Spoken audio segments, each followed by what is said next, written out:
जय हिंद साथियों, स्वागत है आपको आपकी YouTube channel Anup Roy Roy defence academy में। आज हम आपको एसएससी जीडी 2025 के लिए मोस्ट इंपोर्टेंट कुछ क्वेश्चन कराएंगे। उम्मीद है आपको ये जो क्वेश्चन है हर प्रकार के क्वेश्चन होंगे तो अच्छा लगेगा। पहला क्वेश्चन में क्या लिखा है? पहला क्वेश्चन में लिखा है अनुक्रम पदश्री 8, 27, 64, 100, 125, 216 और 343 का कौन सी संख्या इसमें अनुचित लिखी गई है? ये है क्वेश्चन में दे रखा है। हम संख्या को लिखेंगे। ये 8 है, 27 है, 64 है, 100 है, 125 है, 216 है और 343 है। ये सभी संख्या है, देखने में लग रहा है सबका क्यूब है, किसी न किसी का क्यूब है, घन में है। 2 का क्यूब है ये है, 3 का क्यूब 27 है, 3 का क्यूब 27 है, 2 का क्यूब 8 है, तो ये 2 3 के बाद 4 का क्यूब है, तो उसके बाद ये 5 का क्यूब होना चाहिए, 5 का क्यूब 125। तो ये जो संख्या है ये गलत है, तो ये वाला नहीं होगा, ये आंसर होगा। 5 का क्यूब है, ये 6 का क्यूब है, ये 7 का क्यूब है, ये संख्या 100 जो है ये गलत है। 100 नंबर संख्या ये गलत है, ये इसका आंसर। ऑप्शन मैंने लिखा नहीं। अगले क्वेश्चन, नेक्स्ट टाइप के जो क्वेश्चन है उसमें दे रखा है √8 माइनस 2√15 का क्या है इसका मतलब। 4 ऑप्शन दे रखा है, तो हम इसको क्या करेंगे, ये जो 8 है √8 माइनस 2√15, इस 8 को हम लिख सकते हैं 5 और इंटू +3, ये लिख सकते हैं। और ये 15 को भी हम लिख सकते हैं 3 5 प्लस इंटू 3, ये भी लिख सकते हैं। 5 ये प्लस लिख सकते हैं और ये लिख सकते हैं। तो हम इसको कैसे लिखेंगे? अगर हम इसको लिखेंगे √, ये 5 को हम लिख सकते हैं √5 का स्क्वायर, ये 5 होता है, और ये 3 को हम लिख सकते हैं √3 का स्क्वायर, और यहाँ माइनस है माइनस, और ये 2√15 है ना, 2√15 को हम लिख सकते हैं 2√5 इंटू √3, ऐसे हम लिख सकते हैं। इसमें से क्या है, ये फॉर्मूला हो गया a square plus b square minus 2ab, इसका मतलब ये है a माइनस बी का होल स्क्वायर। तो हम आगे लिखेंगे √5 माइनस √3 का स्क्वायर, और ऊपर ये रूट रहेगा, तो अब ये रूट को स्क्वायर है तो रूट हट जाएगा, आंसर होगा √5 माइनस √3, ये इसका आंसर होगा, यानी कि ऑप्शन सी इसका आंसर होगा। नेक्स्ट क्वेश्चन, नेक्स्ट में दे रखा है दो पूर्ण संख्या का गुणनफल 37 है और इन संख्या का अंतर का वर्गमूल क्या है? ये दोनों संख्या का जो अंतर होगा उसका वर्गमूल क्या होगा, ये पूछा गया। तो हमने क्या करना, ये जो 37 है ये एक मौलिक संख्या है, प्राइम नंबर है, जिसका अविभाज्य संख्या, तो इसका एक ही संख्या जिससे गुणन होता है वो है 37 इंटू 37, 37 इंटू 1। 37 को अगर 1 से गुण करेंगे तभी 37 होता है। तो पूछा बोला कि दो पूर्ण संख्या है जिसकी गुणनफल 37 है, तो दो पूर्ण संख्या का गुणनफल 37 है, यानी कि एक 37 है, एक 1 है। आगे बोला है संख्याओं का अंतर का वर्गमूल, संख्याओं का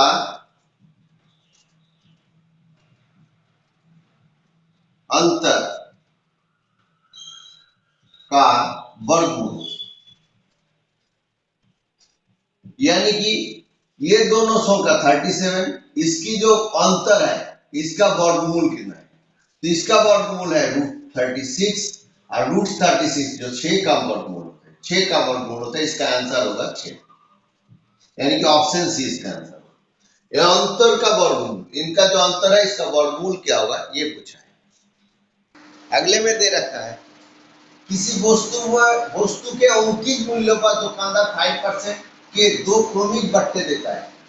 वस्तु का विक्रय मूल्य ज्ञात कीजिए यदि अंकित मूल्य 80 रुपया, यानी कि उसका जो मार्केट प्राइस है अंकित मूल्य है 80 रुपया, और उस पर वो दो बार सक्सेसिव डिस्काउंट देता है। एक बार 5% छूट देता है, फिर अगेन नेक्स्ट बार 5% छूट देता है। 2 बार छूट देने के बाद उसका कितना विक्रय मूल्य होगा वो पूछा, वस्तु का विक्रय मूल्य ज्ञात कीजिए। तो हमने क्या करना है, ये जो 80 रुपया है, 80 रुपया का जो 5% है, 80 रुपए का 5% हो जाता है कितना, 80 इंटू 5/100।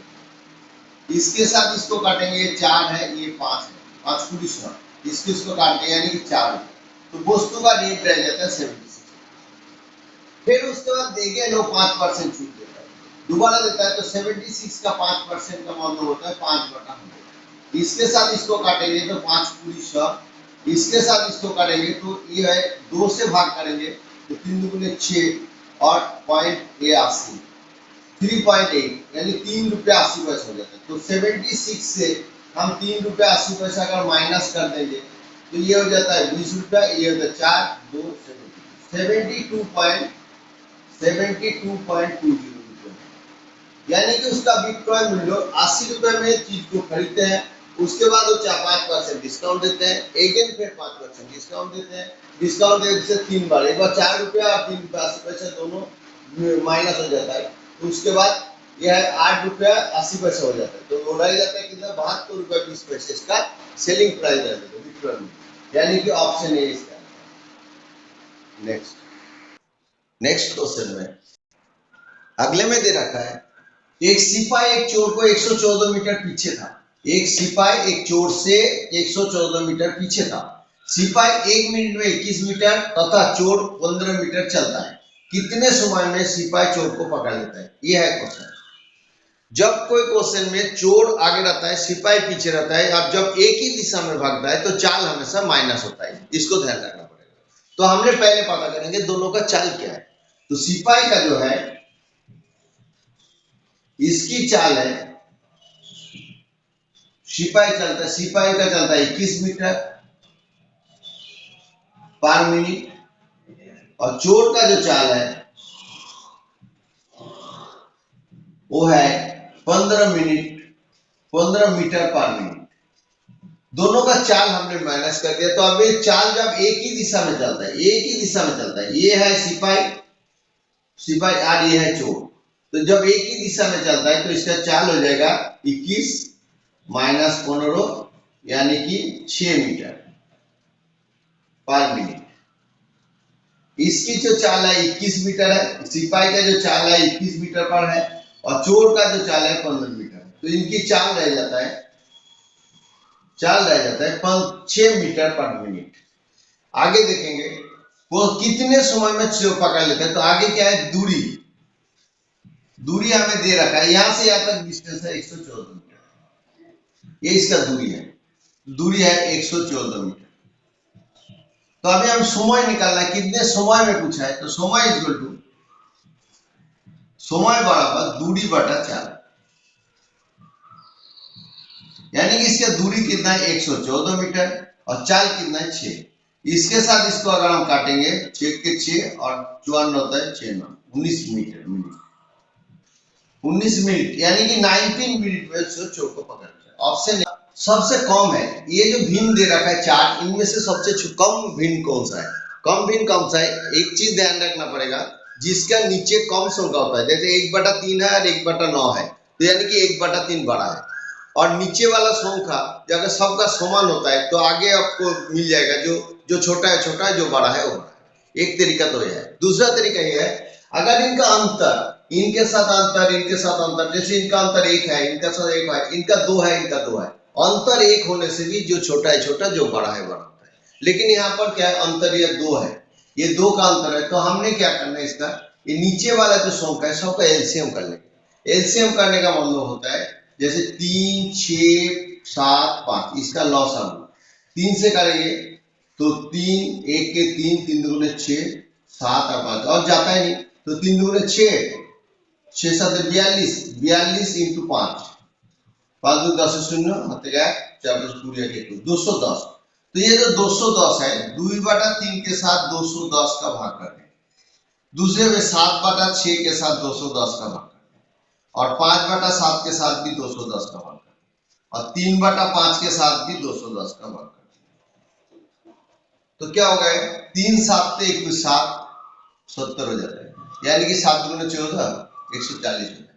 और 6 के साथ भी इसको काट देंगे, 3 6 18 18 30 5 6 30 35 होता है, 5 7 35 है 5 7 के 3 3 7 21 और 3 24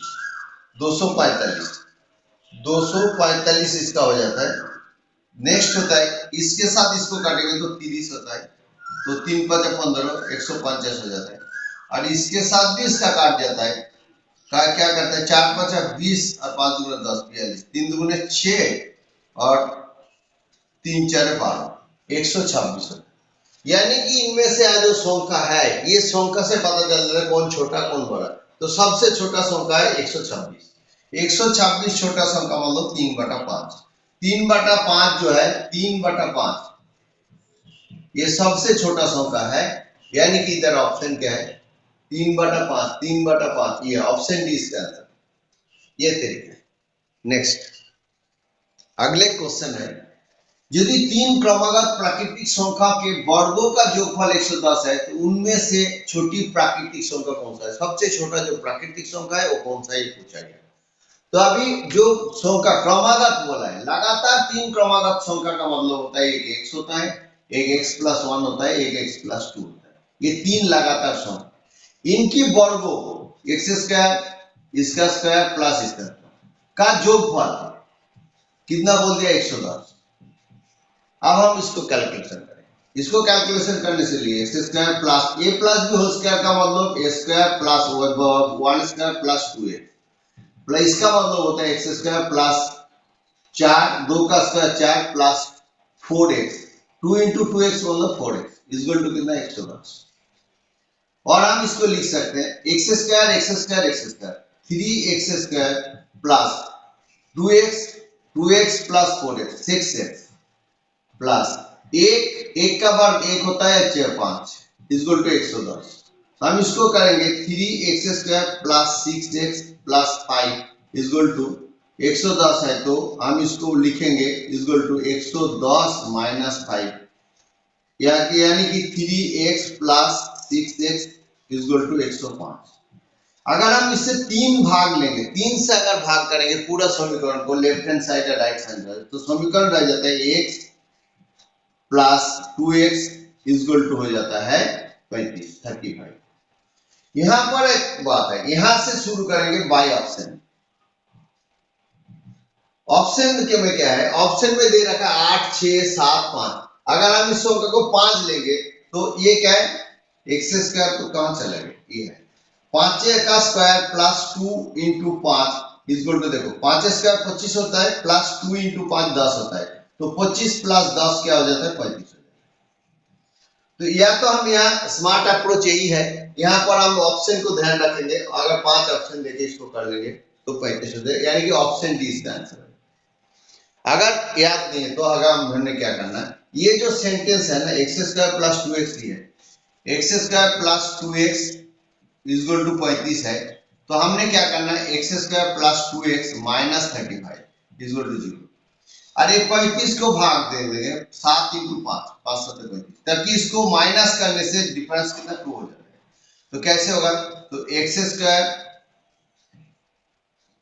क्वेश्चन में दे रखा है ये x² प्लस 6x प्लस 5, देखो x² minus 7x minus plus 7x minus 5x minus 35 equal to 0। हम ये दोनों में से x कॉमन लेंगे तो x प्लस 7 हो जाएगा, माइनस 5 कॉमन लेंगे तो x प्लस 5 हो जाएगा, क्योंकि माइनस बाहर है तो इसको भी 7 हो जाएगा। ये दोनों से कॉमन ले लेंगे तो x प्लस 7 होगा और ये रह जाता है x माइनस 5। अभी x plus 7 equal to 0, x minus 5 equal to 0, तो क्वेश्चन में माइनस नहीं करेंगे, x प्लस 7 तो हम इसको लेंगे तो x माइनस 5 इक्वल टू 0 है, तो x equal to 5, x equal to 5 ये इसका आंसर होगा। क्योंकि ये माइनस 7 होगा तो हम इसको प्लस 35 होने से आंसर भी प्लस में आ जाएगा, 110 में जाएगा, यार ये माइनस होने से नहीं होगा, तो ऑप्शन 5 इसका लेंगे, यानी कि ये आंसर। अगले में दे रखा है दो संख्याओं का मौस 23 है और इनके लॉस के अन्य दो गुणनखंड 13 into 14 13 तथा 14 है, तो इसमें बोला बड़ी संख्या क्या है। कहने का मतलब यह है, फॉर्मूला हमें मालूम है LCM into HCF equal to पहला संख्या इंटू दूसरा संख्या। यहाँ पर एलसीएम नहीं दिया, लेकिन एलसीएम का जो दो गुणनखंड है वो दे रखा है, तो संख्या दोनों पता करने के लिए ये पहला संख्या ये दूसरा संख्या, इसका जो गुणनखंड दे रखा है 13 और एक 14, तो इनको अगर हम एचसीएफ से गुना कर देंगे तो संख्या दोनों मिल जाता है। संख्या गुना करना मतलब ये 23 है, दूसरे संख्या भी 23 है। मौसा मतलब होता है मौसा मतलब एचसीएफ हाईएस्ट कॉमन फैक्टर, तो ये हाईएस्ट कॉमन पता करने के लिए हम इसके साथ गुना करते हैं। अगर 13 का 23 के साथ गुना करेंगे तो ये हो जाता है 13 और 23 गुना करने का तरीका ये है, ये दोनों संख्या गुना करेंगे। 3 3 9 है, 3 1 3 है और 3 2 6 है। 3 और 6 9 हो जाता है और ये दोनों गुना करेंगे 2 1 2 299। अगला संख्या भी गुना करेंगे, 14 है और 23 है। देखिए कैसे गुना करते हैं। ये दोनों संख्या है ना, इसको गुना करेंगे, ये गुना करेंगे, बीच में क्रॉस गुना करेंगे। 3 4 12 2 है, बैलेंस 1 है। 4 2 8 है, 3 1 3 है। 8 और 3 11 1 12 है। ये एक जोड़ लेंगे, 12 2 हाथ तक गया है। 2 1 के 2 है, 2 1 के साथ 2 होगा, 1 3 होगा, 322 होगा। हाँ, ये दोनों संख्या मिल जाता है। संख्या दोनों पूछा गया है, सबसे बड़ी संख्या 299 है। 299 ऑप्शन बी इसका आंसर। तो आज यही समाप्त करते हैं। मुझे उम्मीद है जितने टाइप हर एक प्रकार का मैंने क्वेश्चन कराया, तो इसी तरह की प्रैक्टिस सेट हम कराते रहेंगे एसएससी जीडी का, जो कि 2025 में जनवरी में जो भी शुरुआत में टेस्ट होगा उसके लिए बहुत ही महत्वपूर्ण है। इसके अलावा भी कलकत्ता पुलिस या कोई भी एग्जाम दे तो ये बहुत ही इंपॉर्टेंट है। तो मिलते हैं नेक्स्ट वीडियो से। Thank you and have a nice day.